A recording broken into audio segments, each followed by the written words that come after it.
Now, if you look at history, I consider myself an educated guy. If someone had said to me a few years ago, Dinesh, how many people were killed in the Salem witch trials? I would say, I'm not sure, but, I read Arthur Miller's The Crucible in college, and it's a big spot on American history. I don't know, hundreds, maybe thousands. Well, how many people were killed in the Inquisition? Well, that was kind of a biggie. The Spanish Inquisition, which was the most notorious, probably killed, I don't know, hundreds of thousands, millions. The truth of it is that if you look at history, and there's now a wide and reliable scholarship on all this, I would recommend Henry Kamen's book on the Inquisition. He's considered the greatest living authority on the subject. He points out that the Spanish Inquisition, over a period of 350 years, killed approximately 2,000 people. I'm not exactly a math major, but by my count, that's about 5 guys a year. Now, that's about as many as Pol Pot killed on a good afternoon. My point is, here you have the Inquisition. Well, what about the Salem witch trials? All you have to do is go to Salem. The witches are really thriving. Most of them are now tourist guides. And if you pick up one of their brochures, you'll see right away the number of people killed in the Salem witch trials was in fact precisely 18. Now, that's 18 too many, or 2018 too many, but look, let's keep a little sense of proportional balance. While the atheists are crying crocodile tears over the crimes of Christianity that occurred 200, 500, or in the case of the Crusades, 1,000 years ago, crimes that, by the way, are unrepeatable today. We're not exactly going to have the Salem witch trials here in Pasadena next week. Meanwhile, the atheists completely ignore and duck and try to get out from under the crimes of atheist regimes, which are not ancient. In fact, they have occurred within living memory in the last century. I'm not just talking about Stalin in Russia or Mao in China or the Nazi regime. True, if you bring those three together, those three regimes in the space of a mere 5 decades killed no fewer than 100 million people.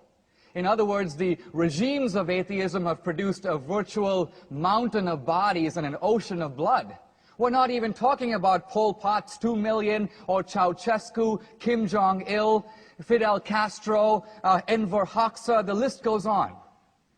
Now, Richard Dawkins, in The God Delusion, makes an extremely important qualification. He says, well, yes, it is true, but you have to notice that the Christians killed in the name of Christianity. You may have had tyrants who were atheists, but they really didn't kill in the name of atheism. Now, Dawkins is actually an accomplished biologist, but I think that there are some dangers to letting a biologist leave the lab. And why? Because here is a guy who's straying out of his field, reveals a complete ignorance of history. All you have to do is read the Communist Manifesto. All you have to know is a little bit about these different regimes to see right away that this wasn't a matter of having a dictator who happened to be atheist. The whole idea in Marx is that religion is the opium of the people. The whole idea is to create a new society, a new man, and a new utopia, liberated from the shackles of traditional religion and traditional morality.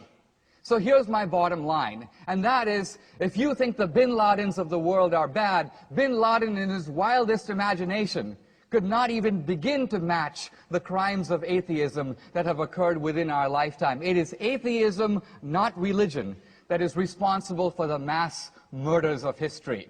If crimes are committed in the name of an ideology, the people who share that ideology must accept some responsibility for them. But here's my point. Let's be a little even-handed about that. If that is true of religion, it is also true of atheism. The atheists don't get to dodge and say, well, really, but we wouldn't do that. We're such nice people. The atheists don't get to blame the Christians for Torquemada and then get out of the blame for, say, Stalin.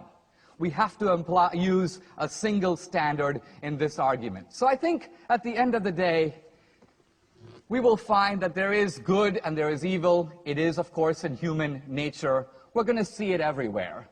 But if you toll up a little bit of a balance sheet, I think you see that our civilization, including the values that those of you who are secular cherish, wouldn't be there if it wasn't for Christianity.